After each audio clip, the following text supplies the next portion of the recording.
un día normal. Este, lo, Vamos entonces a empezar el segundo encuentro, ¿no? El primer encuentro que hicimos, que no lo pudimos grabar, desgraciadamente, fue más introductorio de la geografía, del imaginar la vida griega, y la vida del antiguo griego. Cómo ellos llegaron, eh, eh, cómo ellos se proyectaban en la vida y cómo ellos, eh, en esas pequeñas ciudades-estados, fueron configurando su esencia, ¿no? Su esencia de griegos frente a los que consideraban bárbaros. Hablamos de la unidad del idioma, la identidad que les daba el idioma. Hablamos también de la polis y cómo ellos se oponían a su, este, se oponían al modo más autoritativo, más absolutista en el modo de la autoridad. Y Ciudad-estado. exactamente, ahí está, ahí van entrando. Mira, Magda, buenas. Buenas. Ahí Hola, está. Magda. Este, y Vilma, buenas. Está sin.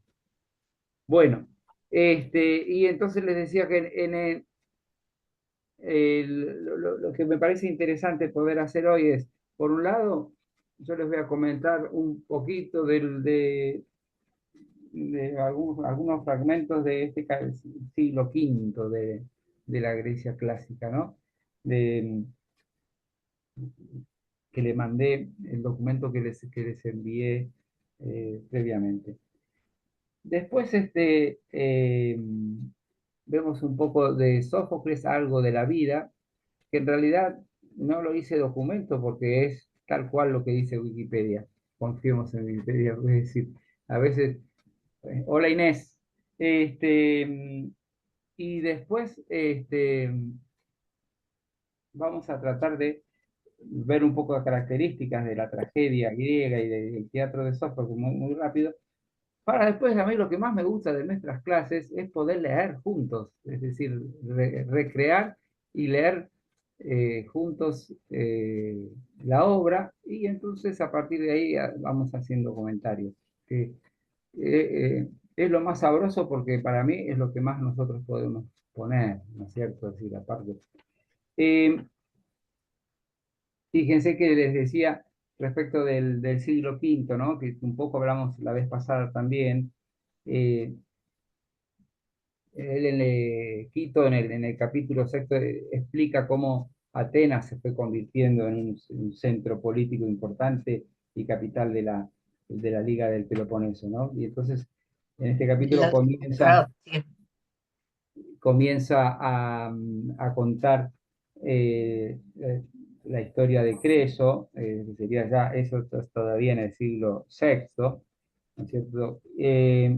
Y eh, esta historia de Creso es interesante cuando Creso consulta el oráculo de Delfos y para ver qué tenía que hacer.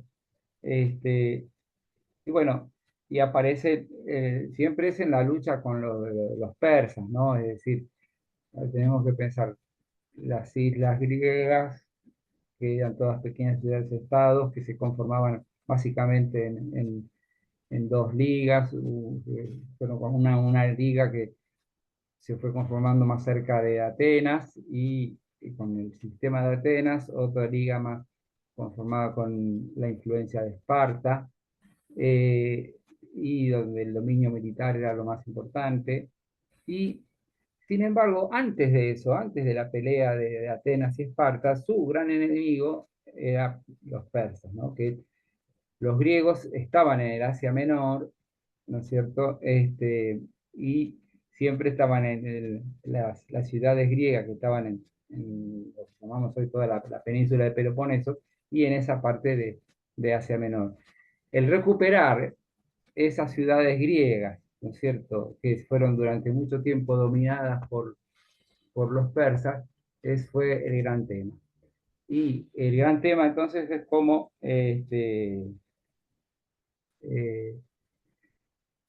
vencen por primera vez a los persas y que esa victoria sobre los persas es lo que le permite unificarse a Atenas y lo que le permite soñar con ser un imperio. Pero solo quería leerle lo que les... Hola, Leo. Y por ahí también Acabo de estaba... entrar gracias a Flor. Gracias a Flor. Sí, y aparte recién Gracias a entró Flor, porque Vilma, no recién no entró... me aparecía el Ahí está. contacto. Y ella me dio el Bien. último link. Empujoncito. Entonces Sí, solo que les quiero, buenísimo. Y ahí está llegando Vilma, tu amiga nueva. Así que bienvenida. Lo que pasa es que está está, sin está imagen. llegando. Ay, qué bueno. Sí.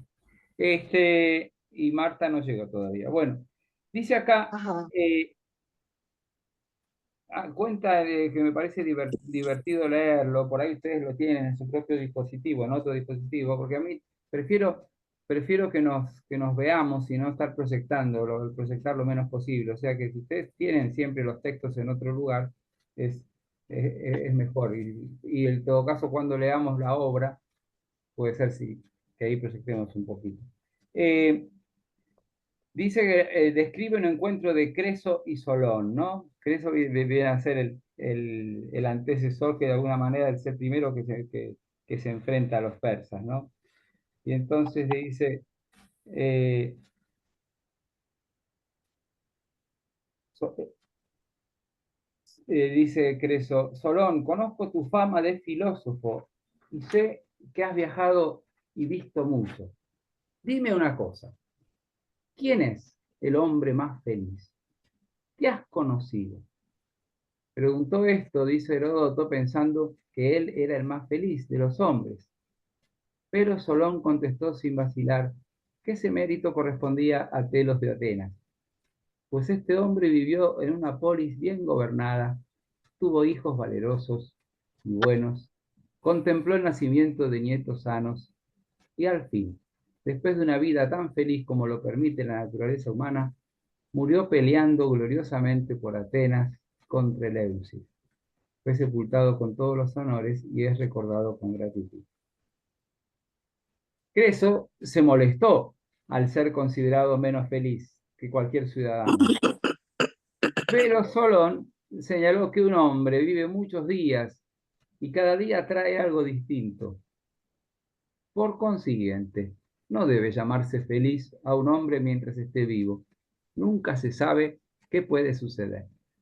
A mí me gustó esta primera anécdota porque es como que de entrada se pone moderna, ¿no? Diciendo, es la eterna pregunta, bueno, ¿qué es la felicidad? Viene tu nieto Inés y te dice, ¿qué es la felicidad? Y bueno, la felicidad son días felices, qué sé yo, le voy a decir. Es decir, son cuestiones indefinibles, ¿no es cierto? Entonces, me gusta eh, esta anécdota, ¿no?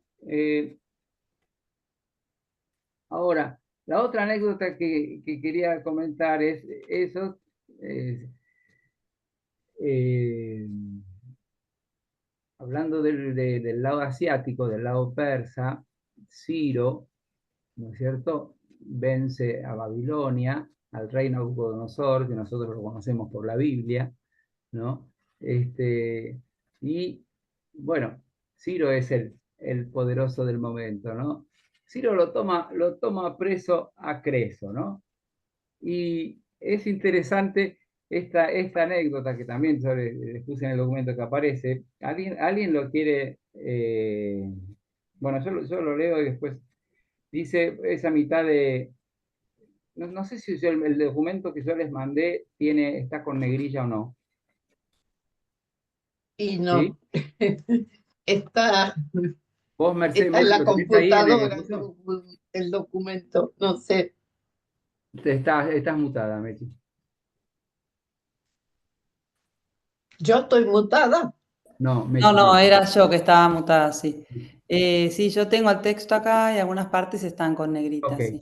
Mira, lee donde dice ahí en la segunda página, Ciro reflexionó, que era también, este, Ciro que, reflexionó que claro, era porque en también, realidad, léelo de más arriba, ok, andando el pero la tiempo, porque historia, no se entiende, sí, dale.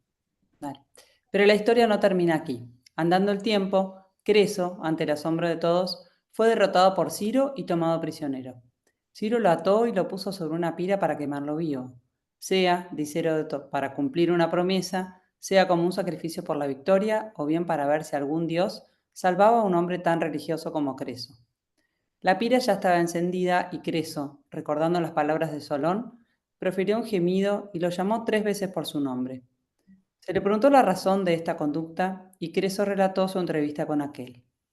Entonces Ciro se compadeció y es interesante ver por qué esta leyenda de indudable origen griego muestra arrepentido al soberano persa. Ello no fue por ningún escrúpulo de carácter moral. Él no se daba cuenta de que estaba obrando en forma abominablemente cruel. Ciro reflexionó que era también un hombre y estaba a punto de quemar vivo a otro semejante, a un hombre que había sido tan aventajado como él. En suma, siguió la máxima griega, conócete a ti mismo, la cual significa, recuerda que eres hombre y estás sujeto a todas las condiciones y limitaciones de la condición humana. Por consiguiente, dice Heródoto, temió una retribución y reflexionando que cada humano es constante, ordenó Que nada humano es constante. que nada humano es constante, ordenó extinguir el fuego. Pero ya no era posible. Entonces Creso invocó a Apolo que lo salvara, si sus ricas ofrendas le habían otorgado algún favor con el dios. Inmediatamente algunas nubes se arracimaron en el diáfano azul, cayó un torrente de lluvia y el fuego se apagó. Luego de este episodio, ambos soberanos se hicieron amigos, y Creso dio a Ciro algunos atinados consejos sobre el modo de tratar a los lidios. ¿A los? ¿Lidios? Ujú. De Lidia. Así es como pensaba Heródoto que debía escribirse la historia. Ok, gracias. Bueno, a mí estas dos anécdotas, tanto la de la pregunta sobre la charla de Solón y Creso sobre quién es el hombre feliz, y ahí aparece como ciertamente escrito por un griego, que en realidad el hombre feliz es un hombre sabio a la manera de los griegos, ¿no? Y que supo morir tranquilamente en su casa, es decir, eh, con su hacienda y con su familia y con su gente. Y esto le parecía a Creso que él era un rey extranjero y que se estaba como asomando al poder, le parecía muy insoportable. Por otra parte, la historia esta de Creso y Ciro muestra un poco la astucia y cómo en el fondo también eh, constantemente en los relatos de la historia griega nos cuentan historias grandes de batallas o de peleas que después se definen en pequeños diálogos entre los soberanos y que para ellos el personaje, el incidente, es un poco, el personaje es el que define la acción, ¿no? Es decir, eso se tienen esa conciencia de cómo, si bien no describen, como decíamos la vez pasada, naturaleza, no describen mucho el marco, no describen mucho el contexto, ellos son, este, representan a pueblos y sus acciones, son las que, sus diálogos son los que definen las acciones, como en este caso el cuento de Creso y Ciro, ¿no? Bien. Antes de seguir con a ver qué saben, así las salteamos, qué saben de las batallas griegas. Antes de seguir con eso, ¿algún comentario de esto? Vilma, ¿estás? Porque está, pero no sé, Aparece Fon. pero está mutada, sería lindísimo que se desmute. Bien. Este, ¿Tienen algún comentario de esto? Si no, les pregunto, ¿qué saben de la batalla de Maratón, de Salamina, de las Termópilas? A ver, así hacemos mínimo resumen para así uno se ubica, ¿no? De las Olimpiadas. No, pero no es lo que estoy preguntando. Es lo que sé. Qué linda, bueno, está bien, los 42 kilómetros, pero no es que corrió ese hombre, pero no. No, pero antes de eso, ¿algún comentario de estos dos relatos? No. No. Estás mutada, Mechi. Me parece muy actual, como en la fórmula del hombre feliz, al final era un señor que vivía en paz con su familia y que tenía hijos sanos y murió defendiendo a su país, como muy, nada, muy actual, y la fórmula no tiene nada que ver ni con el progreso, ni con la inteligencia artificial, ni nada de todo eso. Okay. Yo estaba pensando, perdón, yo estaba Sí. pensando lo mismo, que la felicidad se busca cuando uno busca el primero la sabiduría. Y al encontrar la sabiduría, ahí percibimos que somos felices. Ok. A mí Me me recuerda una libro de Schopenhauer que dice que la felicidad es poca. Generalmente todo es sufrimiento y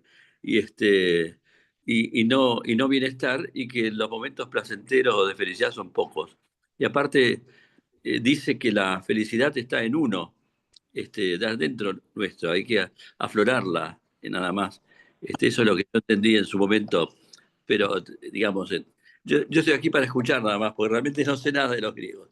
Ok. Yo tampoco. Perfecto. Yo A mí me Sí, gustó cuando, Magdalena. me gustó cuando dice que este telo de Atenas era tan feliz como lo permite la naturaleza humana, ¿no? Que esa felicidad extrema no existe, ¿no? Que somos, como dice alguno. Así que eso me gustó, es realista, Ok. pero de batallas tampoco sé. Ok. En Bueno. general, perdón, en general, yo pienso, cuando uno le pregunta a la gente qué es la felicidad, y dicen, son momentos. Entonces la conclusión mía, de acuerdo con esto que estamos viendo, serán los momentos en que somos sabios, que estamos actuando como corresponde, ¿no? A la situación que estamos viviendo. Nada más. Ok. Yo creo Bienvenida, que la Marta. felicidad. ¿Puedo? Sí, ¿Puedo? sí, Magdalena, sí, dale. Yo creo que la felicidad es cumplir con los valores que uno identifica en la vida. Perfecto. Bueno, Perfecto. bien. Ahora sí, entró Marta, otra amiga de Leo. Leo nos va trayendo de a una a sus amigas. Y Bueno, bienvenida. hola. Ahora les digo una cosa, ¿no? Estamos para que se ubiquen, estamos en el fin del siglo VI, cuando los griegos están dominados por los persas, y están en plena lucha, despertándose para animarse a enfrentarlos. En, en la batalla de las Termópilas es la primera batalla donde, para rescatar a una ciudad, es de las primeras batallas que los griegos le ganan a los persas. Cuando tienen el botín de esa ciudad, no me acuerdo si era Eleusis, pero cuando tienen el botín de esa ciudad, Temístocles, que es el jefe militar importante ateniense, les dice a sus aliados que en vez de repartirse el botín, inviertan en armar una flota naval. Mm. Y ellos nunca habían invertido en tener una flota. Es decir, ellos eran pequeños, es decir, primero que a los de Esparta y a todos los que viven más lejos de la costa no les interesaba. En cambio, a los atenienses y a todos los que están más cerca de la costa, más cerca del Egeo, sí, y sobre todo porque están como mirándose hacia Asia, ¿no? Y bueno, el imperio persa tuvo dificultades con Egipto y tuvo dificultades con otras, lo cual les regaló 10 años a los griegos para que construyeran su flota. Así sucedió que llegaron a tener 200 barcos y por primera vez los griegos tenían una flota respetable. Eso hizo que cuando Ciro, ¿no es cierto?, armó de vuelta una enorme flota para avanzar sobre las rebeldes ciudades griegas, que eran Atenas y sus aliadas, era enorme la superioridad militar y la superioridad que tenía. Y es ahí cuando se da la famosa batalla de Salamina, ¿no? Que es en un lugar, como en un golfo muy, muy pequeño, logran a través de engaños y a través de espías, porque piensan que las alianzas en ese momento, los persas tenían ciudades griegas aliadas que se les dieron vuelta y se volvieron a favor de los griegos. Entonces, bueno, parte de los griegos se metieron en las informantes de los persas y entonces así los engañaron para que toda la flota se pensara que no iba a tener, que iban a poder invadir la isla de Salamina y podían invadir fácilmente. Ahí, en ese lugar, logran encerrarlos y en ese lugar se produce una de las batallas más importantes, un triunfo, que es fuerte porque mientras los persas estaban saqueando Atenas, es decir, mientras la ciudad de Atenas estaba siendo como expoliada, el ejército griego estaba venciendo a los persas en Salamina. O sea que fue una actitud totalmente riesgosa. Pero eso les dio una confianza. Dice Quito, les leo un pedacito de este capítulo 6 de Quito, ¿no? Bueno, hablando de Temístocles persuadió urgentemente al comandante en jefe espartano de que reanudara la lucha, y entonces ahí como Temístocles le dice a todos los aliados que no se vayan, y dice, fue una victoria aplastante, y a Atenas le correspondió la mayor parte de la gloria. El verano siguiente fue el turno en Esparta, en Platea, donde el ejército persa fue derrotado, sobre todo por los espartanos. Solo faltaba liberar Jonia, y Jonia es la parte de Asia Menor, ¿no es cierto?, que con las ciudades griegas. Imagínense toda el Asia Menor y una franja jónica, ¿no es cierto? Dice, entre tanto, dice Quito, en el libro que este libro es bárbaro, porque a mí eso es un manual desasnante. O sea, a uno lo va, que es más o menos el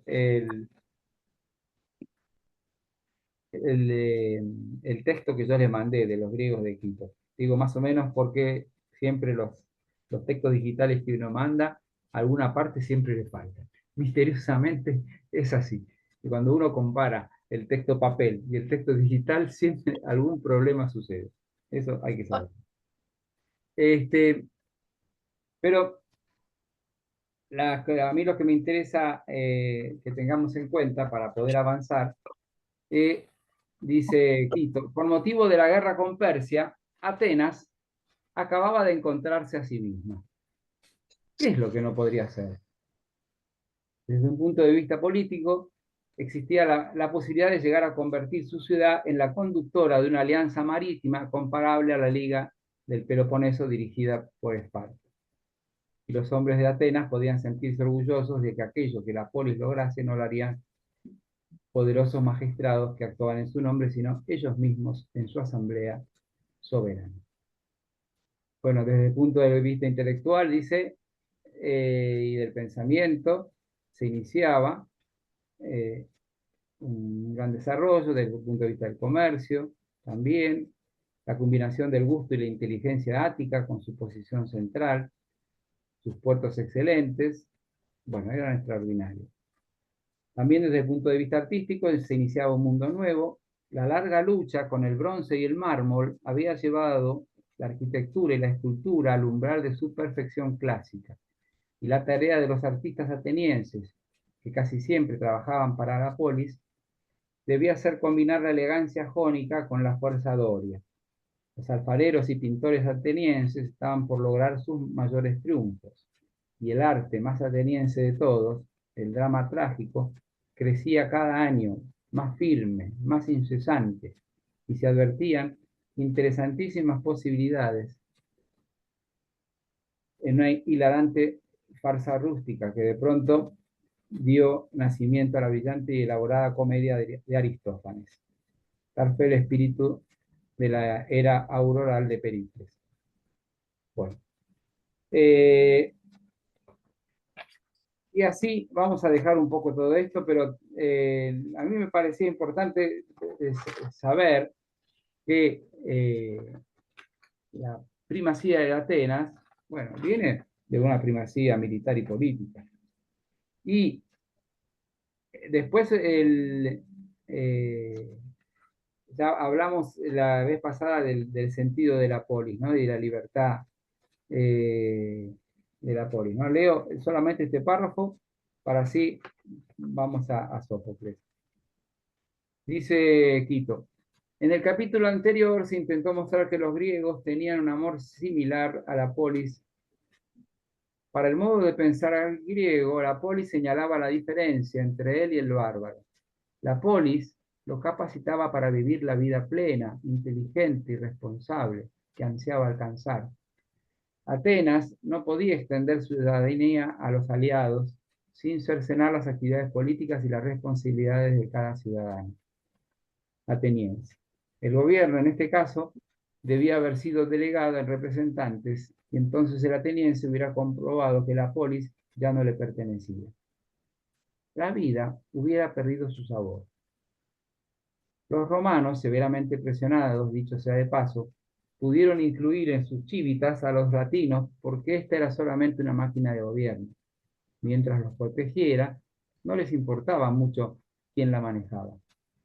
El ateniense, sin embargo, no pensaba así, y tampoco los aliados de Atenas. Pues es tan seguro como pueden serlo estas cosas que si Atenas les hubiera ofrecido la ciudadanía, ellos no la habrían aceptado. Porque si un griego no estaba un día de camino de su centro político, su vida le parecía inferior a la de un verdadero hombre. Lo que es interesante, ¿no es cierto?, es esto de la defensa de la polis, esto de que ellos, acuérdense que los atenienses tenían en su asamblea, era el gobierno de los 500, ¿no? De los 500 que eran nombrados una vez por año y que eran, y que así prácticamente se iban rotando en esa asamblea deliberativa que gobernaba y que gobernaban sobre todo situaciones domésticas, pero en la medida que se iban haciendo cada vez más grandes tenían que tomar decisiones políticas. Pero a ellos lo que más les interesaba era defender el bienestar de su polis. Así hablaban del teatro, así hablaban de los impuestos. Por ejemplo, una cosa que comentamos la otra vez, ¿no? Esto de cómo hacían la defensa, que hablamos de la casa del teatro, cómo hacían la defensa, le daban un poco de dinero al pueblo para que pudiera asistir al teatro. El teatro se pagaba, pero en vez de subvencionar al artista, subvencionaban al pueblo para que pudiera asistir al teatro. Eso a mí me impresiona que 500 años antes se ocuparan de esos temas, ¿no? Y después tomaban decisiones políticas sobre las guerras que a veces les iba bien y a veces muy mal. A Pericles, ¿no es cierto? Y a Temístocles. Pericles, que gobernó durante casi 50 años de Atenas, pero con su jefe militar, Temístocles, vencieron, ¿no es cierto?, a los persas, pero en la guerra con Esparta, que se le fue la mitad del siglo V, le fue mal y perdieron. Y parte por esas decisiones de su propia democracia. Bien. Les leo una cosita más que me parece del mismo Tucídides. ¿Alguien me ayuda? ¿Alguien tiene el texto con negrilla fuera de la compu? No, Bueno, Mercedes, antes que te vayas, busca de vuelta tu apunte.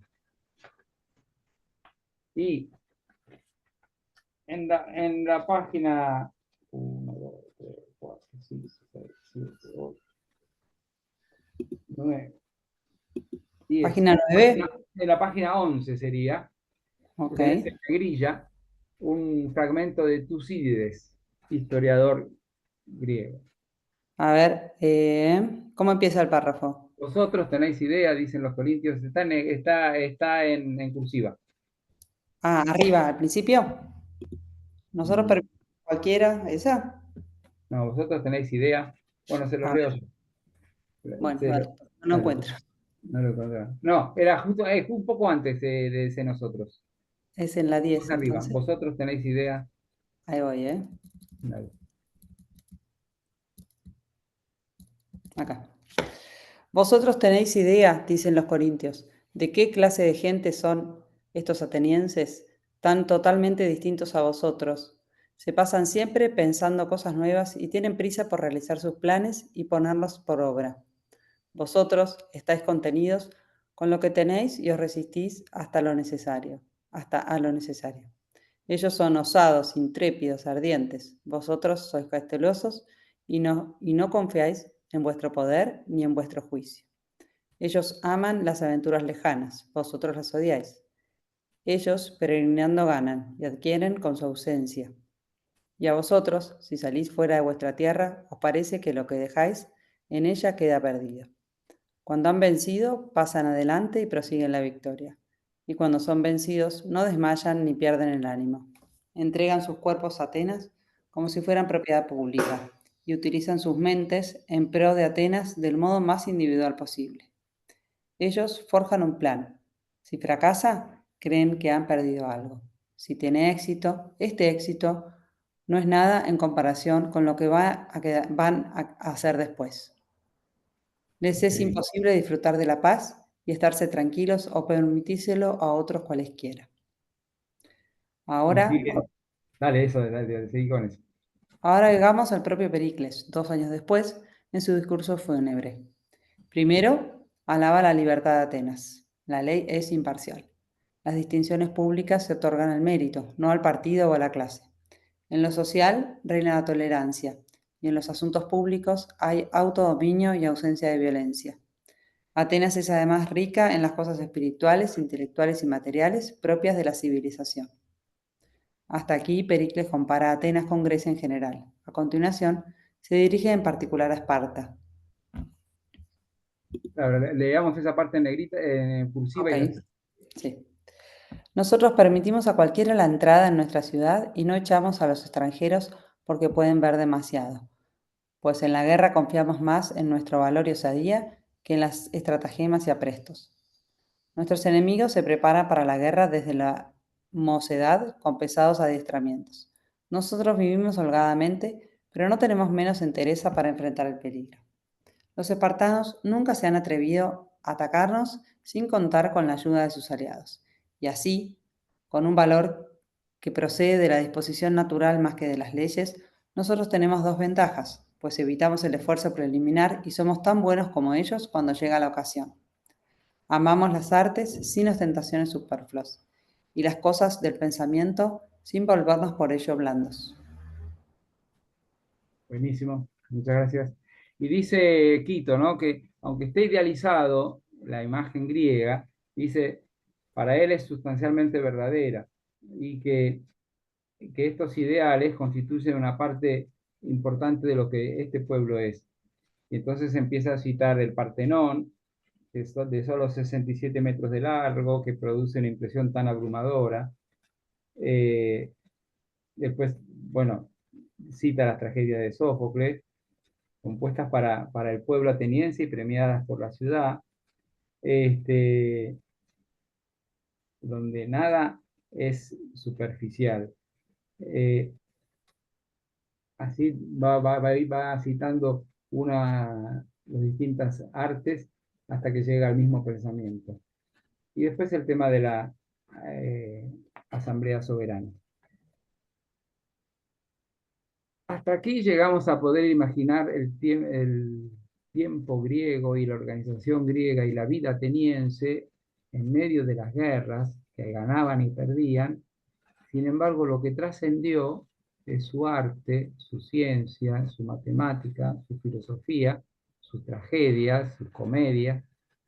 Es decir, cómo ellos pudieron darse tanto tiempo al ocio, y esto no por meterse en una cuestión social porque tenían esclavos, porque los esclavos eran comparativamente pocos y en realidad no era el tema más importante. El tema más importante era su inteligencia y su priorización y su capacidad de resolver la vida. Ahora sí me gustaría escucharlos un poquito, antes de que vayamos a la tragedia, de las cosas que hemos leído, ¿no? Que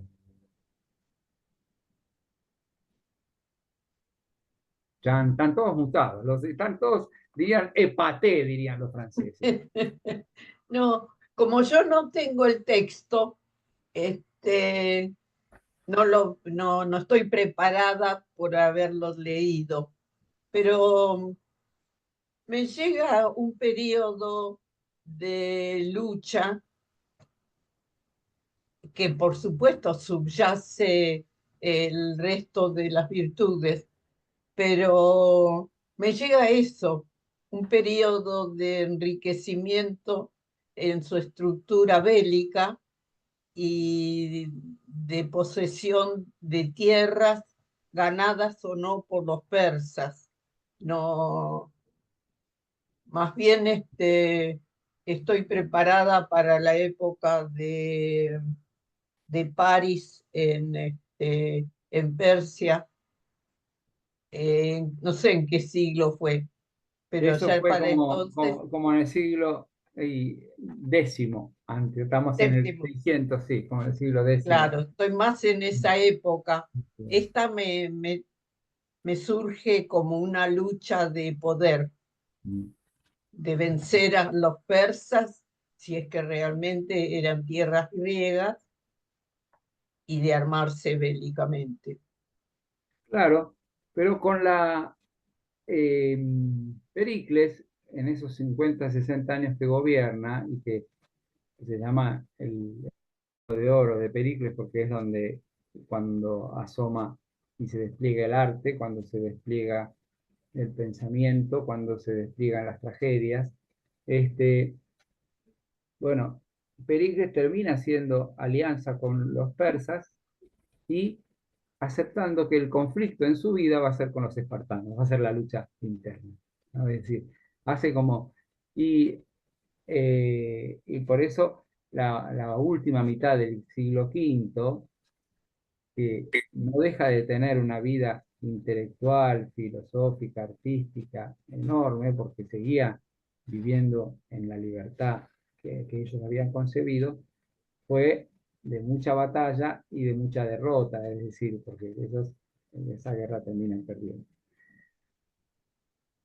Bien, pero algo más de la descripción de los atenienses que quieran decir, o algo que les impacta de ese modo de vivir, como diciendo si les da un poco de nostalgia, si les da cómo ellos supieron organizarse, así, con un... Creo que dejaron una huella importante que hasta nuestros días, incluso los psicólogos se basan en temas ya dichos por ellos, pero desde el punto de vista de lo que leíste vos, Vicente, es que creo que es la base de una sociedad, digamos, ejemplar, ¿no? De alguna manera,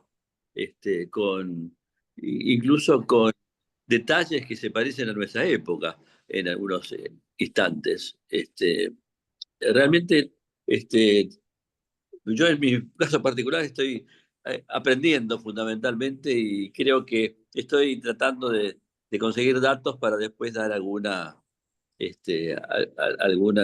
digamos, detalle mayor que esté observando, ¿no? Claro, seguro. No, realmente, es decir, en el mundo occidental siempre admiramos a los griegos, pero este tipo de estudio, de investigación, hace que valoremos más. La prueba está que la palabra civilización viene de civil, de ciudad en griego. O Claro. sea, ellos han sido la fuente del mundo moderno, evidentemente, ¿no?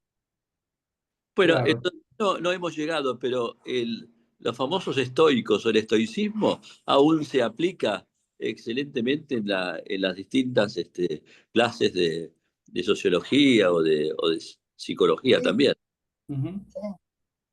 bien. Bueno, El ¿algo más? espíritu griego, me gustó eso, ¿Cómo? que arroja luz sobre el espíritu griego. Creo que esa es la raíz de todo. Ok, A partir de ahí bueno, comienzan los cimientos de la civilización, con muy sus bien. leyendas, su... Hace un ratito Vilma dijo que está escuchando, pero que todavía no quiere tocar más nada porque no puede, pero que por lo menos está escuchando, dice. Ah, bueno, Este, eh, bien. estás hablando, Inés, pero no estás mutada.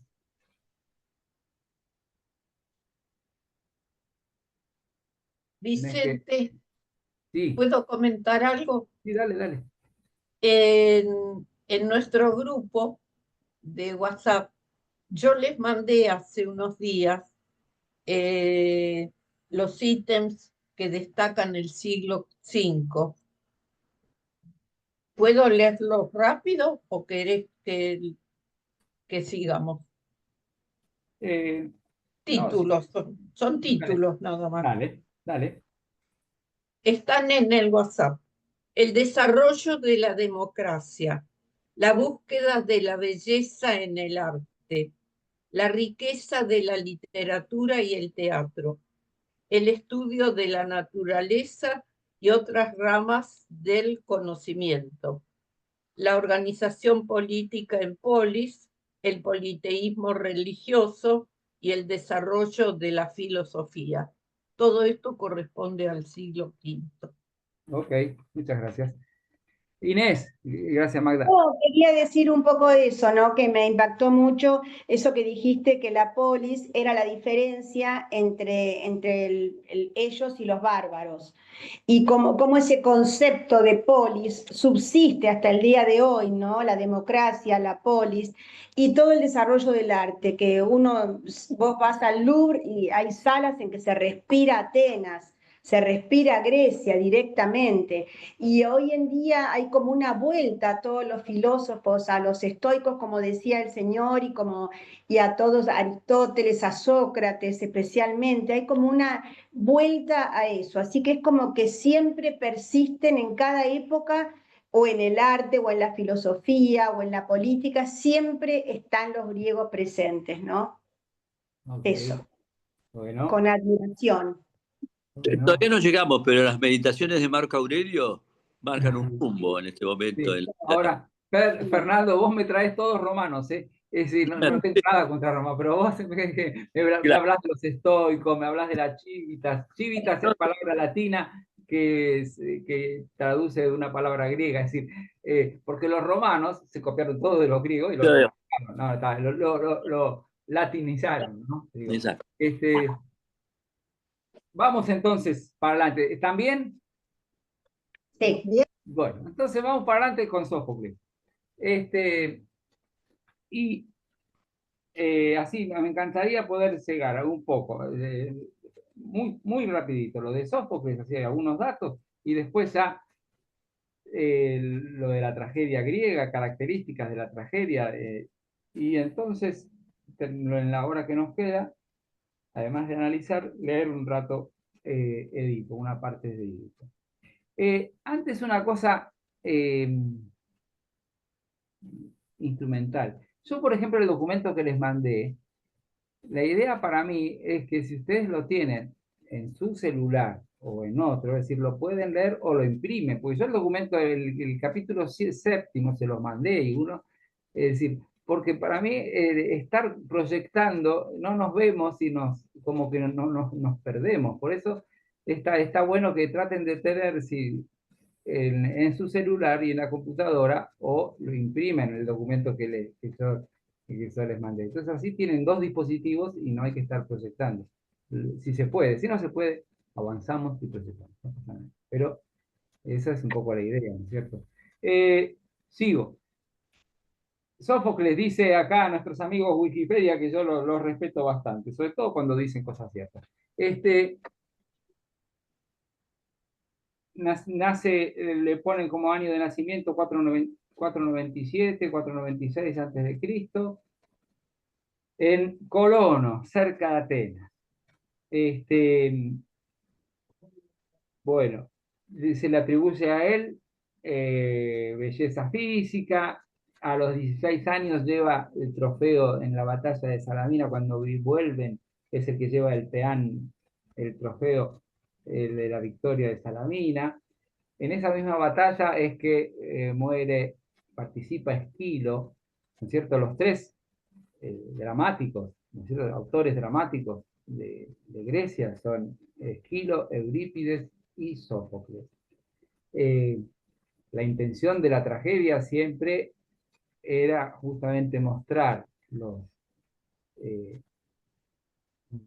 situaciones, temas más importantes de la condición humana y mostrarlos con los interrogantes que ellos tienen, sabiendo que el destino y el gobierno divino no se puede, es inalterable, pero que a la vez en estas tragedias tenían justamente el objetivo de que el público se sienta identificado a través de las situaciones humanas, porque y tenían un contenido moral, es decir, levantar moralmente al pueblo, darle una norma y a la vez que haga catarsis de sus propios dolores, de sus propias encrucijadas existenciales. Por eso describían de una manera así tan importante la vida misma. Pero para Esquilo y para Eurípides, lo más importante era que eran aleccionadoras, ¿no? Las tragedias.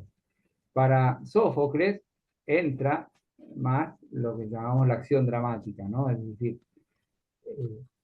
el comienzo de la tragedia es un poco, viene de los cultos de los ritos a Dionisio. El comienzo de la tragedia vienen de los coros que van haciendo danza al mismo Dios. Ellos, poco a poco, los coros van refiriendo algunos discursos, algunos parlamentos, algunos argumentos. Después empiezan a haber actores, poco a poco, que son los que van mostrando una acción. Hay un protagonista y un antagonista, es decir, mostrando uno que... Y el coro, que siempre es la voz del pueblo, es la voz de la pregunta que está supuesta, es la pregunta de la justicia o de la injusticia que necesita ser reparada. Los dioses son justamente los que determinan y los que velan y aprueban o desaprueban, y son los que velan para que la justicia sea reparada. El coro es el que clama cuando la injusticia no es reparada. Y lo interesante en Sófocles es que por primera vez la acción dramática pesa más sobre el discurso. Y la acción de los protagonistas, en el caso de lo que le pasa a Sócrates, perdón, a Edipo en su interior, como lo que le pasa a Yocasta, como lo que le pasa a Creonte, por primera vez los caracteres de las personas pesan más que la lección moral que tenían que aprender. Y entonces, y encima, esa acción dramática no es toda igual. Es decir, esa acción dramática es sucesiva. Ellos utilizan en la tragedia lo que dice Aristóteles de la unidad, ¿no? Siempre de tiempo y espacio, es decir, que la acción se desarrolla, es lineal, y se desarrolla en un mismo tiempo y en un mismo espacio. Sí. Y el modo de proceder en la tragedia, en este caso en Edipo, es como la historia, es como la historia de un mensajero que va constantemente trayendo noticias y que esas noticias, cómo impactan en los protagonistas, que en este caso puede ser el mismo Edipo, puede ser cómo impacta en Yocasta, cómo impacta en Creonte. Bueno, pero lo interesante es que es casi como si fuera un noticiero, ¿no es cierto? Donde van apareciendo, imagínense una acción lineal, ¿no es cierto? Es decir, flashes, es como una sucesión de noticias que van apareciendo en escena y cómo los actores, frente a esas noticias que van apareciendo, cómo actúan y cómo reaccionan y cómo proceden. Y después está el papel de los adivinos, ¿no? Tiresias, primero está,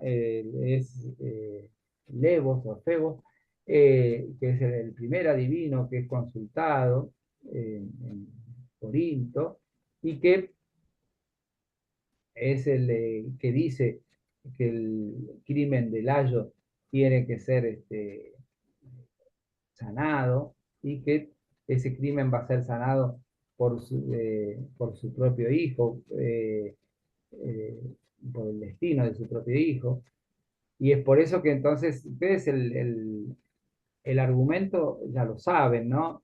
Me parece que no, por un lado no hace falta recordarlo porque es preferible tenerlo como supuesto y al leerlo tratar de adivinarlo que estar leyendo todo en un párrafo. Pero Casi es un mito. sí, Eso. ahora, ¿qué es lo que hace Sófocles en Edipo? Une distintos mitos. Uno es el mito del niño que es, bueno, el niño rey, que para huir del oráculo del adivino, es expulsado y en el monte Citerón y les atado sus tobillos, y eso recuerda a un mito persa, ¿no? Es decir, el mito de la época de Ciro. Después está Y el Moisés, mito, ¿eh? también a Moisés, porque lo sacan y se lo dan a otros padres, a Edipo, Exactamente. Claro. igual que a Moisés. Y que, Exactamente. Después está el mito del crecimiento y decrecimiento, ¿no? Porque entonces en la sucesión, ¿no es cierto? Es decir, quién lo sucede a Edipo, que es Creonte, y que después es el mismo Creonte, pero es el mismo Edipo el que vence el enigma de la Esfinge y entonces se gana, sin saber que como un rey extranjero se gana el gobierno de Tebas. Es decir, es el crecer y decrecer del poder, ¿no? Como, eso también tiene como otra raíz mítica. O sea que lo que hace es unir varios mitos y los, pero el mito más fuerte, digamos, es como tema de fondo, es el destino de las personas, que el destino de las personas está fijado por los dioses y que aunque uno quiera, no puede zafar de ese destino. Es decir, el destino está como determinado. Y entonces, cuando vos me preguntabas hace un rato, Magdalena, antes de la clase, como diciendo si Edipo había cometido incesto o no, yo digo, lo que era intolerable y por eso es Sófocles se dedica a poner en escena una situación intolerable para la situación humana, para la condición humana, y tenía que ser penalizada, porque era intragable, es decir, que una misma persona pueda ser esposa de su propio esposo, de su propia madre, y tener hijos con ella. Eso, Pero no lo sabían.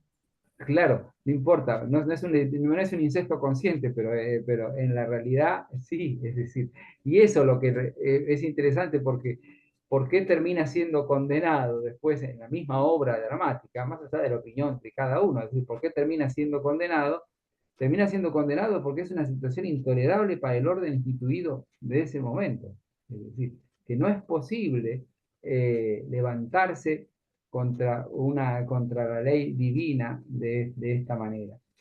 Y entonces, digo algo más de los adivinos, y después vamos a las características de la tragedia, ¿no? Que de Sófocles. Pero los adivinos, el más importante es Tiresias. Es decir, la historia de Edipo es, Tiresias se lo dice de entrada, ¿no? No quieras conocer lo que te va a llevar a la ruina. Y por tu propia búsqueda de la verdad, te vas a conducir a tu propia destrucción. Entonces, en esa advertencia que le hace Tiresias, hace que describe un poco que en realidad, aunque Tiresias dice constantemente cosas que van a pasar y que no le agradan a ninguno de los que lo están escuchando, no le agrada a Creonte, no le agrada a Yocasta, la mamá de Edipo, no le agrada al mismo Edipo. Sin embargo, él dice todas cosas que son verdad y que terminan cumpliéndose. Pero lo que es interesante en Edipo es cómo de una situación dramática, cómo se va tejiendo. A mí me hace acordar a Shakespeare. Es decir, a mí me hace acordar a Hamlet. A mí también. Me hace acordar mucho a Hamlet cuando lo vimos, porque constantemente sabíamos lo que había pasado. Constantemente sabíamos lo que quería hacer Hamlet. Constantemente sabíamos y a la vez uno tiene esa sospecha de decir, no, pero no va a pasar, no, pero no va a ser tan cruel, no, pero no va a ser así. Es decir, esa capacidad que tiene el teatro del siglo XVI inglés de también hacer catarsis de las situaciones que estaban en ese momento y que de alguna manera el espectador se siente atraído y siente rechazo. Cuando uno lee Edipo Rey y ve, ¿no es cierto?, esa especie de enojo constante de Edipo y esa pasión por la verdad y ese destrato que él tiene con cualquiera que se oponga a él, cuando uno lee y esa revelación paulatina que se le va haciendo de la propia verdad, es muy lindo darse cuenta, ¿no? Es como en Crónica de una muerte anunciada, ¿no? De García Márquez, que constantemente uno sabe que está por pasar, está por pasar, está por pasar y pasa, pero todo el drama es hacerte sentir que algo grave está por pasar y vos no lo terminás de creer y no lo terminás de sentir hasta que pasó. Bueno, me parece que con Edipo nos pasa lo mismo. Es decir, uno va leyendo y lo interesante cuando nos pongamos a leerlo, bueno, me parece que lo interesante es poder percibir en los protagonistas la evolución y la duda. Y cómo cada protagonista pone en juego su libertad y con su libertad, desgraciadamente, desencadena la acción. Como cada protagonista decía, acá no está, no es una imagen, ¿no es cierto? Cuando uno dice que los dioses gobiernan todo, no es que suprimen la libertad, ellos se saben protagonistas. Y Edipo 3 veces lo enfrenta a Tiresias. Primero porque Tiresias cree que Tiresias está confabulado con Creonte. Segundo porque se siente un agrandado, como él le ganó a la Esfinge y le supo resolver el dilema de la imagen de quién es el bípedo que está en 4 patas y después en 2. Bueno, como supo resolver eso, entonces él se siente de alguna manera más. Entonces, eso, con eso, Sófocles demuestra que Edipo se enfrenta al oráculo divino e intenta vencerlo. Y con su propia libertad, cada actor y cada vida, cada personaje va como venciendo esa determinación de su destino. Aunque después termine mal. Aunque después termine pasando lo que dice el oráculo. Pero lo que quiero decir con esto es que la acción divina no suprime la libertad del hombre, sino que pareciera como hay una coincidencia entre el desenlace de los acontecimientos con lo que van diciendo los adivinos. Vamos a hacer el descanso. Vamos. Hagamos, sí, porque son y 36, hagamos 5 de descanso y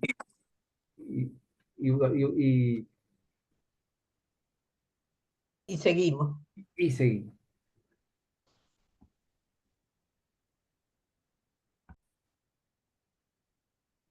Entonces veníamos diciendo de Sófocles, ¿no? Porque me metí en Edipo, pero déjenme decir algo más de Sófocles, ¿no?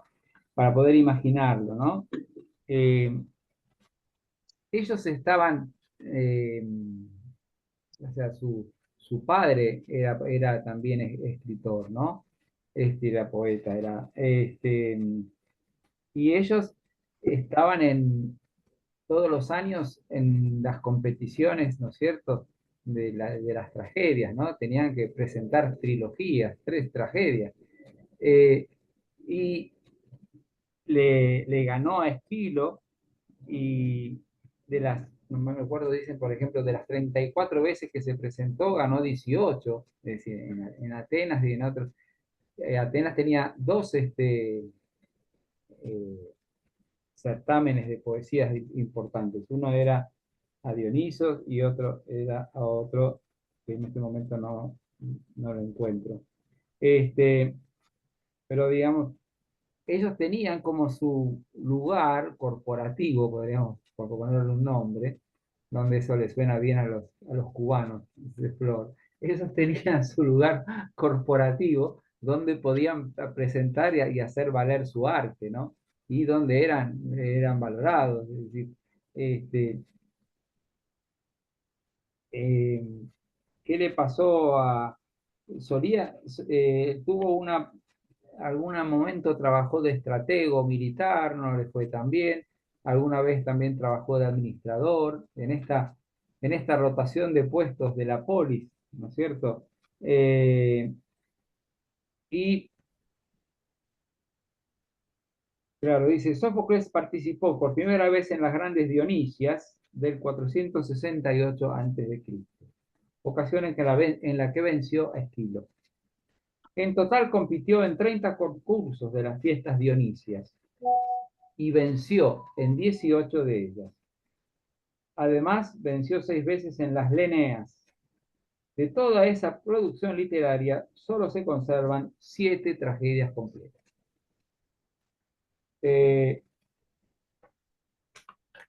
Bueno, otra fue amigo de Heródoto, a quien le dedicó una oda.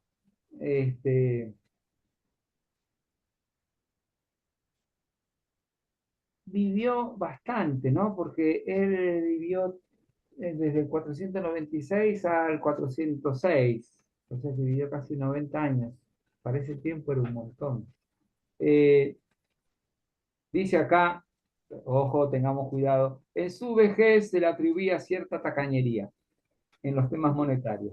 Incluso fue llevado al Tribunal de Justicia por su hijo Lofonte, que pretendía que se declarase falto de razón e incapaz para administrar su hacienda. pero salió absuelto cuando recitó parte de su drama de Edipo de memoria. Y acuérdense del pobre, nuestro amigo Hölderlin, en 43 años encerrado en la torre de amigo, ¿no es Mi cierto? amigo, ¿Eh? mi amigo, Hölderlin. Claro. Y fíjense que cómo enloqueció, es verdad, pero sin embargo recitaba sus obras de memoria y sus traducciones del que hacía del griego. Así que me gusta que Sófocles haya tenido que demostrar, oigo que estoy pensando y estoy cuerdo, demostrando de memoria la obra que él escribió. Bueno, eh, as- em, cuando muere Sófocles, un tal Frínico le hace una oda que dice: bienaventurado Sófocles, que después de una larga vida murió como un hombre feliz e ingenioso. Hizo muchas hermosas tragedias. Tuvo un fin agradable sin dolor alguno. Se cumplió su destino. Que cumplió su destino, tal cual. Porque es verdad lo que decís, a veces uno piensa que en las tragedias griegas siempre se termina mal. No. Claro. Hay tragedias que terminan bien, como las Euménides, que terminan bien. Eu significa bueno, es decir, en griego, así que por eso, entonces, está bueno esto de, si bien uno piensa que el destino para ellos es algo como, algunos tenían, termina siendo medio caprichoso, pero algunos tenían un destino bueno y otros no. Es decir, parecía casi como el capricho de los dioses. Pero a veces uno piensa que solo el destino es trágico. No, trágico no significa que termina mal. Trágico es que eran capaces de... La palabra tragedia viene, ¿no es cierto?, del macho cabrío, ¿no? Y del culto a Dionisio que se hacía, ¿no? Dragón, la tragedia viene de ahí. Y entonces, como las danzas que hacían en honor a Dionisio, bueno, a partir de ahí lo que pasa es que eh, justamente lo que hace vivir y lo que hace morir es lo que describen y cuentan las tragedias, ¿no? Es decir, se meten en el centro de la naturaleza humana al describirlo. Bien, vieron que tienen esta cosa por un lado tiene su prólogo, por otro lado tiene, decimos que era una misma línea de acción, pero como tiene 8 episodios, por eso me encanta la imagen de casi como un noticiero, ¿vieron? Como decir que va en cada corte viene una escena y que los actores van actuando a partir de las noticias que van llegando. Tiene como el coro es el que va como cortando las acciones y le da, como pasa siempre, tiempo a los actores a que cambien de traje, pero y a la vez los coros son los que resumen el sentir del público y el sentir del pueblo, viene a ser como el sentir del otro frente a la acción que está sucediendo. Vicente, a mí me llama la atención Sí, cómo señora. no se identifica la mentira, porque en todo el trayecto es importante la presencia de la mentira, pero parecería como que quizás en los poemas la mentira no cabe. Bueno, esto no es un poema, Claro. pero es la base de la tragedia es la mentira. Y no aparece la palabra mentira, no se le identifica. Claro, porque en realidad eh, no, la moralidad no está puesta en la mentira, en la tragedia, ¿no? En el ocultamiento. ¿Cómo? Yo pienso que no en la mentira, sino en el ocultamiento. Y aparte, o se quiere evitar la tragedia, evitar el destino, entonces se va ocultando, se va, no sé si mintiendo, pero para mí las acciones fueron para evitar la tragedia que finalmente ocurrió. sí, Pero no fueron para evitar la tragedia, porque a Layo le avisan que no engendre un hijo porque le va a traer una desgracia. Y cuando nace Edipo, lo saca, lo aleja. Y a Edipo también le dicen. Así que no hay mentira, hay como una advertencia a los dos. Pero no es La a libertad. lo que yo me refiero. No entendí. No. Pero, claro. Para mí, claro, cuando él le dicen, tu hijo te va a matar al padre, se va a casar con la madre, él quiere evitar eso y bueno, lo quiere matar, que finalmente no lo matan, y el otro también.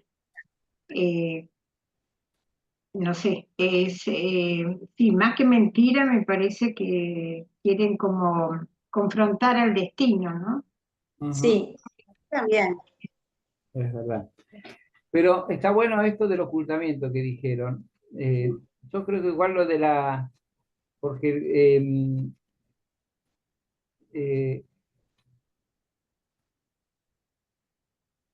no, ellos no, me parece que tienen una mirada, no sé, no contestarte mal en este momento respecto a la mentira, pero me parece que tienen una mirada más utilitaria del tema de la mentira o no mentira. Es decir, si es un medio para poder llegar, ¿por qué? ¿Por qué no les preocupa? Porque la verdad siempre sale. Claro. Es decir, la verdad que tienen los Eso dioses. sí.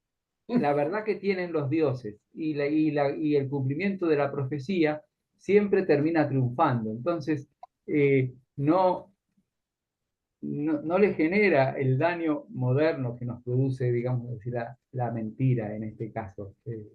O no hay una reflexión propia sobre eso. Pero Yo sí, creo que pero espérate un cachito, pero sí,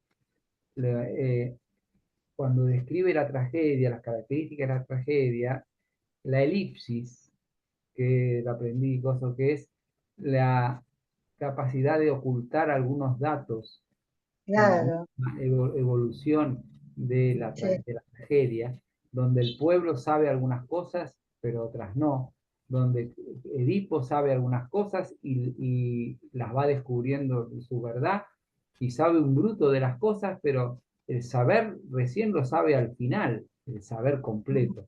Y él mismo, con su propia negación y con su propio intentar saber y a la vez escaparse, va como Yocasta le pasa lo mismo, es decir, ella es protagonista y de protagonista incluso de cuando lo dejan en el monte Citerón al bebé, Yocasta es re protagonista porque la que lo deja abandonado en manos del pastor por órdenes de su marido es la mamá, es decir, o sea que es interesante que hay un juego entre de Sófocles, ¿no? Es decir, de ir ocultándole a los personajes partes de la verdad para que poco a poco lo vayan descubriendo. Pero uno ya sabe el todo, o ya puede adivinar el todo, y teme todo lo que va a pasar. Pero esa es parte del terror que te causa. Vos ya sabés lo que te va a pasar. Y decís, y cuando pase, ¿qué va a pasar? ¿Y cómo me voy a sentir? Entonces, me parece que eso es lo que tiene de buenísimo la acción dramática.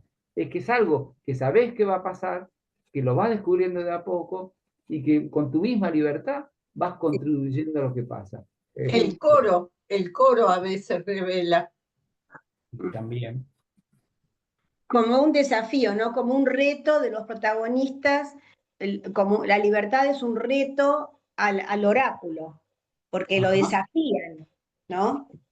exactamente. Sí. Yo quería aclarar una cosa anterior, que cuando hablaba de los mitos, dice acá, en la historia de Edipo, dice, es probable que en la época de Sófocles los núcleos míticos tradicionales ya hubieran alcanzado un grado notable de complejidad.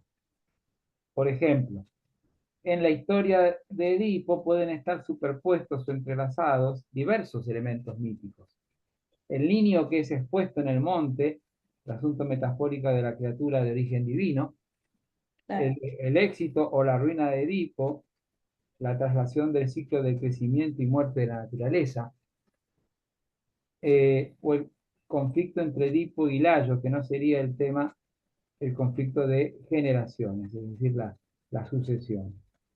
En cualquier caso, dice acá la comentarista, se puede llegar a pensar que los antiguos dramaturgos, sobre todo en el caso de Sófocles, se percataron que los mitos poseían una fuerza especial, que los hacía singularmente aptos para darles un tratamiento poético y dramático. Es como si tuvieran un contenido de verdad y de verdad humana, existencial y de verdad divina y humana, porque los dioses están totalmente metidos en esto, que les atravesaba sus propias vidas, como que trascendía sus propias vidas. Bien.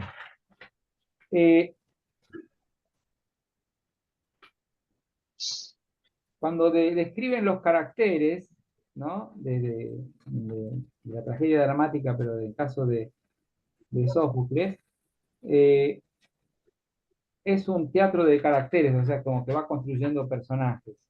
Y en el caso de Edipo Rey dice, encarna el problema de la autoidentificación. Acá me parece interesante tratar de toda nuestra reflexión. Inés, vos que sos psicóloga, no nos metamos en Freud. Si querés, la clase que viene.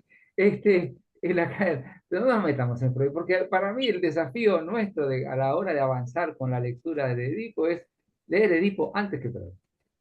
Es decir, de alguna manera desarmar el Edipo freudiano que uno tiene, como el complejo y como de dónde saca, porque él lo saca en el fondo de una cita muy pequeña y de ahí, pero que no es. Entonces a mí de las cosas más apasionantes que me motiva, es decir, hay un Edipo antes de Freud, aunque parezca mentira. Entonces, y después Freud le pondrá su verdad y la novedad que le pone el siglo XX, todo lo que trae, pero hay, pero igual, no obstante eso, digo, leo lo que digo acá. El problema de la autoidentificación que se plantea mediante la dicotomía entre el ser y el aparecer, dice una comentarista que lo dice de un modo simple. El Edipo desea conocer la verdad, cueste lo que cueste. Y en su búsqueda de la verdad se topará con tres personajes de su entorno palaciego. Yocasta, su madre y esposa, Creonte, su cuñado, y el adivino Tiresias.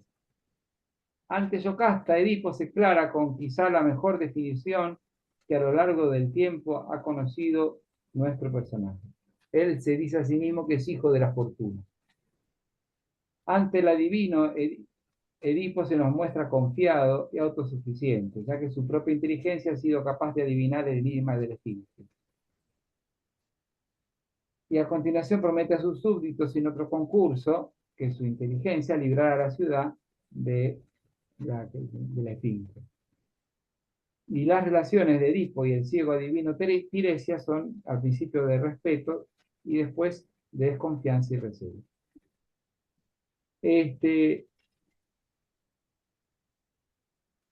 Con todo el pasaje que mejor representa la fuerza dramática del enfrentamiento entre ambos caracteres, entre entre Edipo y Tiresias, les leo esto.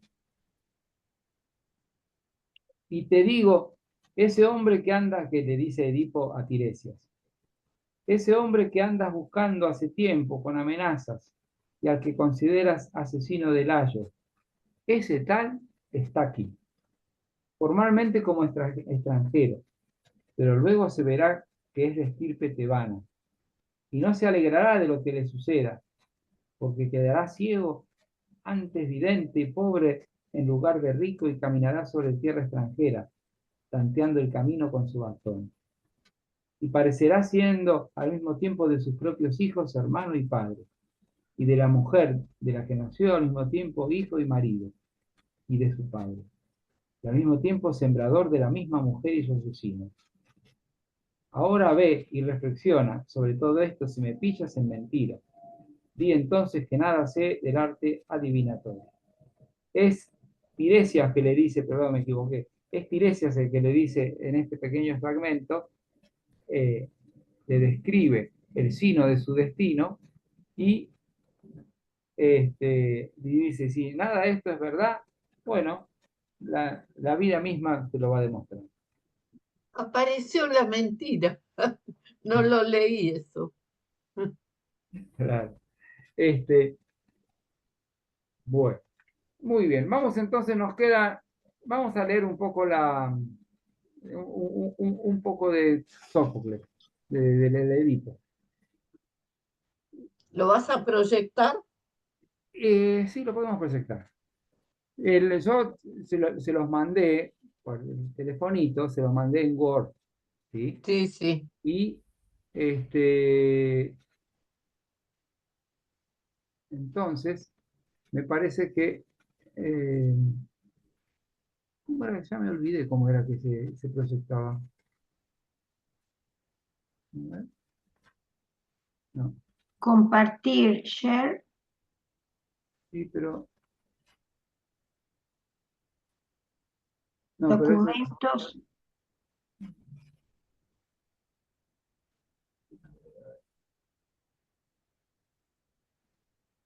Vamos a... A quien corresponde hablar, dime en nombre de todos, ¿cuál es la causa de que estéis así ante mí? ¿El temor o el ruego? La ciudad, como tú mismo puedes ver, está ya demasiado agitada y no es capaz todavía de levantar la cabeza de las profundidades por la sangrienta sacudida. Se debilitan las plantas fructíferas de la tierra, en los rebaños de bueyes que pasen y en los partos infecundos de las mujeres. Además, la divinidad que produce la peste, precipitándose, aflige la ciudad. Odiosa epidemia, bajo cuyos efectos está despoblada la morada Cadmea, mientras el negro Hades se enriquece entre suspiros y lamentos. ¿Sigo? Sí, ese pedacito. Ni yo ni estos jóvenes estamos sentados como suplicantes por considerarte igual a los dioses. Pero si el primero de los hombres en los sucesos de la vida y en las intervenciones de los dioses, tú que al llegar liberaste la ciudad cadmea del tributo que ofrecíamos a la cruel cantora, y además, sin haber visto nada más, ni haber sido informado por nosotros, sino con la ayuda de un Dios, se dice y se cree que enderezaste nuestra vida. Ok. Gracias, Magdalena. Il n'y a pas de quoi. Lee esta última partecita, porque es el mismo personaje.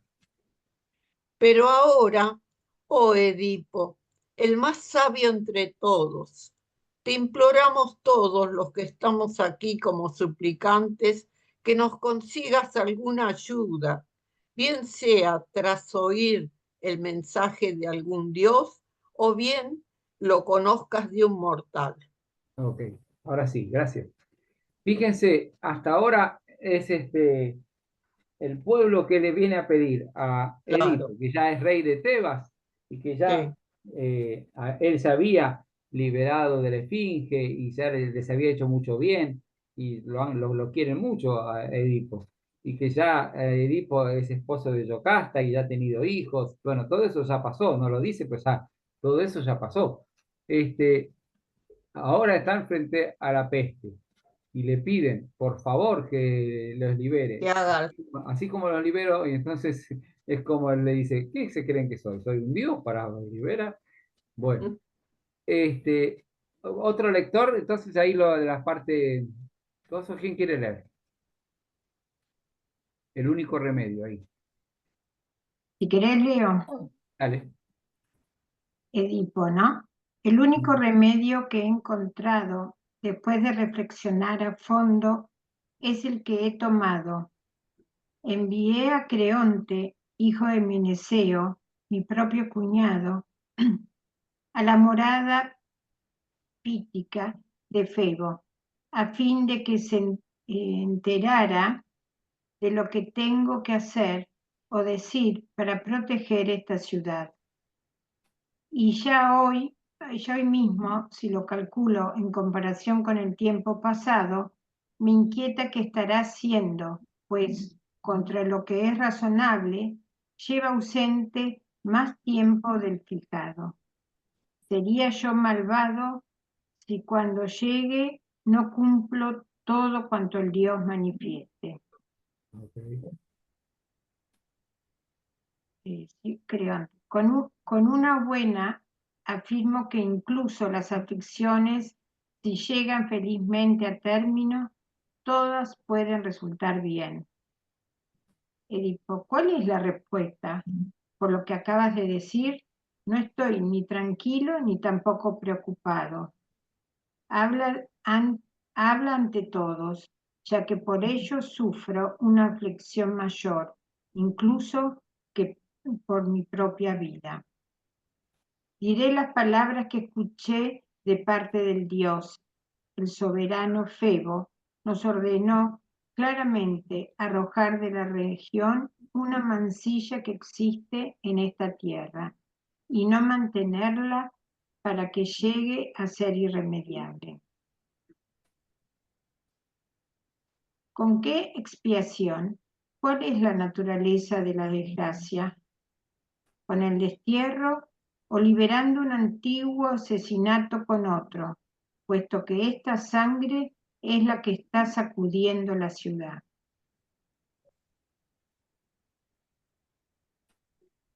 Edipo.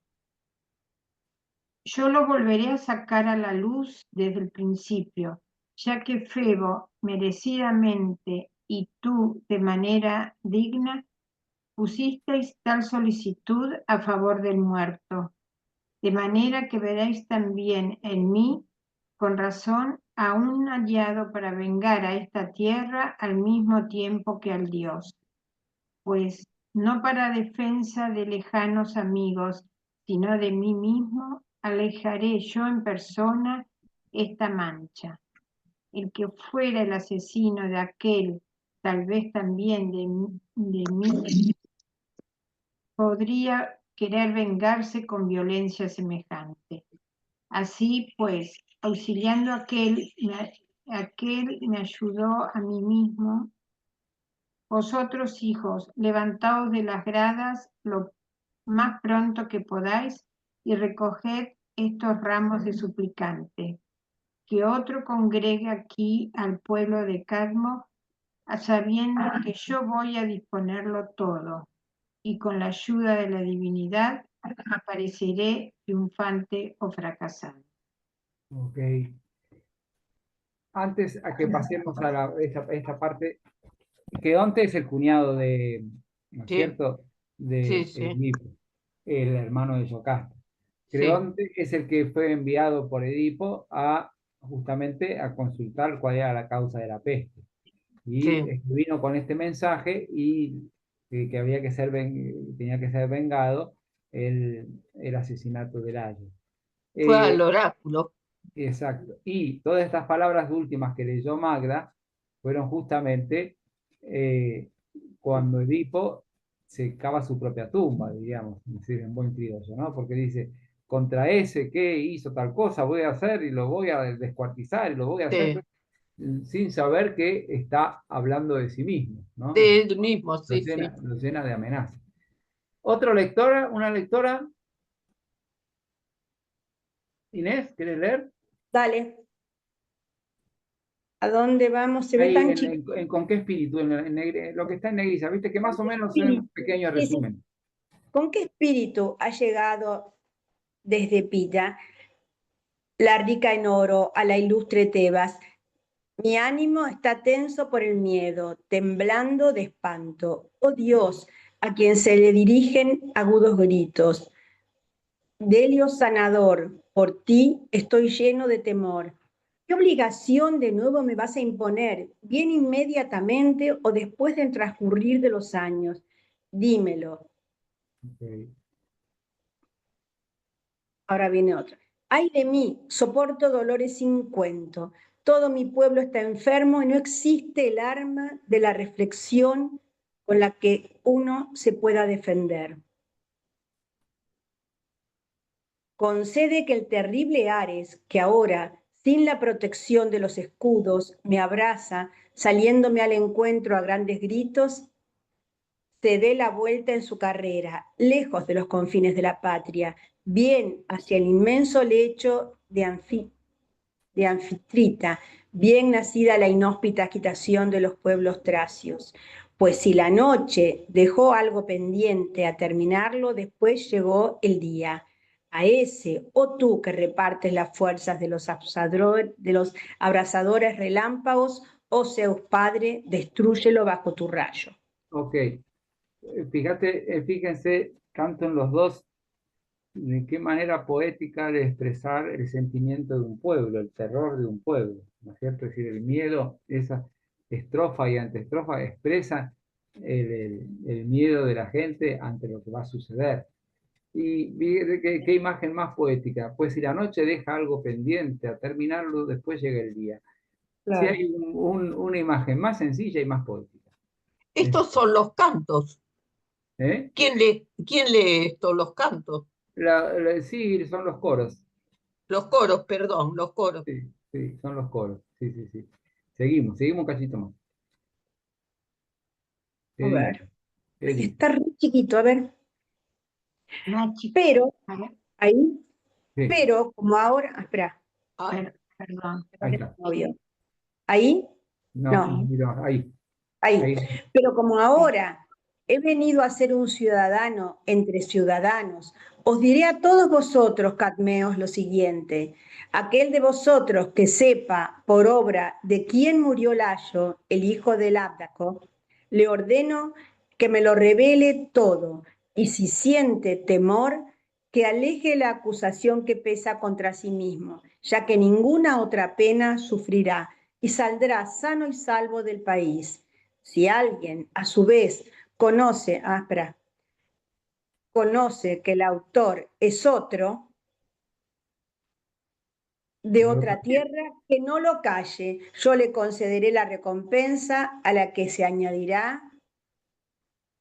Espera que se me sube, se me baja. A la que se añadirá, no puedo ver. Gratitud. Ahí sube. Mi gratitud. Si por el contrario calláis y alguno temiendo por un amigo o por sí mismo trata de rechazar esta orden, lo que haré con ellos debéis escucharme. Prohíbo en este país del que yo poseo el poder y el trono, alguien acoja y dirija la palabra a este hombre, quien quiera que sea, y que se haga partícipe con él en súplicas o sacrificios a los dioses y que le permita las abluciones. Mando que todos le expulsen, sabiendo que es una impureza para nosotros, según me lo acaba de revelar el oráculo pítico del dios. Esta es la clase de alianza que yo tengo para con la divinidad y para el muerto. Y pido solemnemente que el que a escondidas lo ha hecho, sea en solitario, sea en compañía de otros, desventurado, consuma su miserable vida de mala manera e impreco para que si llega a estar en mi propio palacio y yo tengo conocimiento de ello, padezca yo lo que acabo de desear para estos. Y a vosotros os encargo que cumpláis todas estas cosas por mí mismo, por el Dios y por este país tan consumido en medio de esterilidad y desamparo de los dioses. Pues aunque la acción que llevamos a cabo no hubiese sido promovida por un dios, no sería natural que vosotros la dejarais sin expiación, sino que debáis hacer averiguaciones por haber perecido en un hombre excelente y a la vez rey. Por todo esto yo, como si mi padre fuera, lo defenderé y llegaré a todos los medios tratando de capturar al autor del asesinato para provecho del hijo de Labdaco, descendiente de Polidoro y de su antepasado Cadmo y del antiguo Agenor. Y pido para los que no hagan esto, que los dioses no les hagan brotar ni cosecha alguna de la tierra, ni hijos de las mujeres, sino que perezcan a causa de la desgracia en que se encuentran y aún peor que esta.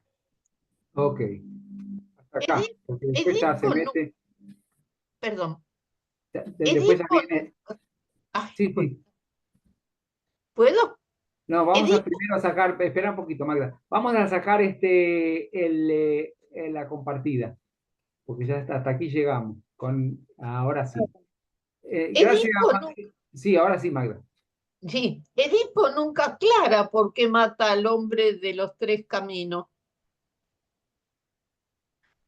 porque después de todo Sí, él también mató a alguien. no, en ese momento Hay una pelea. es una pelea, Una en el pelea. sentido es una pelea que no lo dejan pasar. Ah, Una pelea tonta del momento del viaje. En el viaje hay como una pelea, una pavada, y ahí Sí, se hace la pelea. sí, y sí, él porque mata a uno. casi parece como una pelea de la época de Don Quijote, ¿viste? Que se encuentran dos caballeros, sí, sí. Es En el camino, en el claro. camino se encuentran y dicen, si no me dejas pasar, ¿y quién sos Sí, para sí, que no dejarme pasar? Y entonces, o parece una pelea de la calle de nuestros barrios, digo, si no, entonces yo te voy a buscar. Bueno, así, sí. termina siendo, y ninguno de los dos termina siendo sabiendo quién lo mata y Claro. a quién ¿Y mató, quién es el otro? y quién es el ¿Quién otro. es el otro? Sí, Eh, gracias. No, pero vieron que bastante verborrágico que le dijo, ¿viste? Porque sus palabras lo van, eh, o sea, va abundando en palabras y se va como, así yo siento que se va acabando con una pala, se va acabando a sí mismo, Se ¿viste? va acabando la fosa él Y se va mismo. acabando la fosa del mismo, mal, mal. Pero eh, te muestra la carga dramática, ¿no es cierto?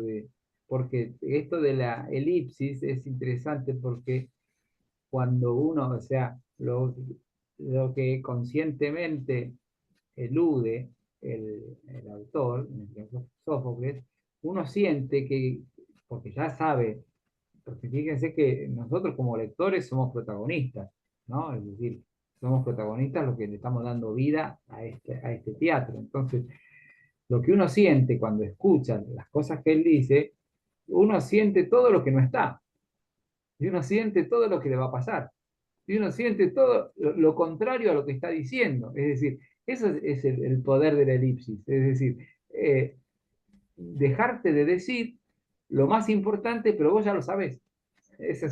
O lo vas adivinando, porque Pero Sófocles va definiendo el claro, perfil de Edipo, ya nos va vale, preparando. claro. Bueno, llegamos a nuestros últimos 6 minutos, así que la idea, Marta, es que cada uno diga, siempre uno dice algo de lo que se lleva, de algo que lo impactó, que lo dejó pensando, que quisiera rescatar, y así nos despedimos, como una mini conclusión. Como son 6, 7 minutos, es una mini conclusión.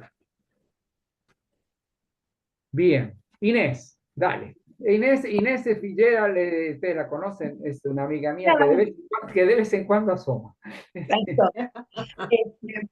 No, no, me encantó y me quedé pensando, ¿no? A la luz de los acontecimientos de ahora, cómo tiene que ver todo esto de el que no está con la polis, el que no ama la polis es un bárbaro, ¿no?